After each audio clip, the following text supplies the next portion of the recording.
You had to know that you were always going to be taken care of by the divine. And what better way than to show you and put you through it, to show you that no matter what it is that you go through, spirit will always come through regardless.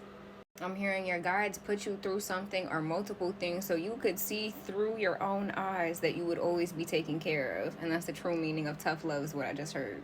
Growing pains as well. And for some of you on a deeper level, I'm hearing you survived and lived to tell the tale. And instead of telling you, because I'm hearing some of you, most of you may be women and men of action, they wanted to actually show you. And the analogy my team gave me is somebody sticking their hand in a box. Now, in this box, let's say there's a teddy bear, but you feel that little bit of fur when you stick your hand in, you can't see what it is, and you think it's a spider, or you think it's something scary. Spirit was also teaching you about the power of your own mind.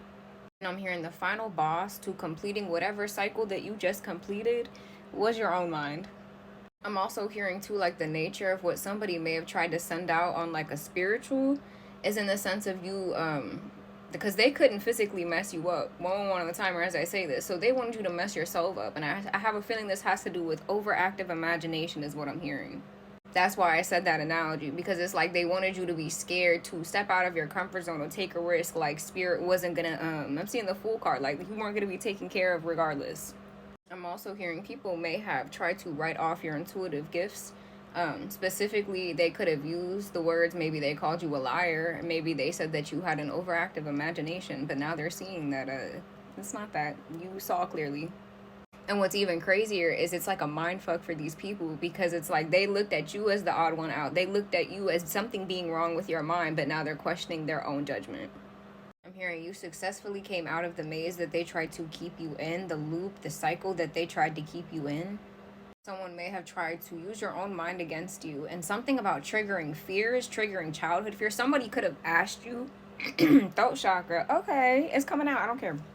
Someone may have asked you, like literally asked you, whether it was face-to-face, text message. I'm hearing like, what's your greatest fear? What's your deepest fear?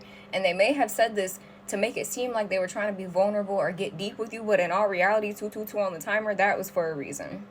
I'm also hearing your divinity and your protection has always been inconspicuous, which is why people get cocky enough to think that they can overthrow that.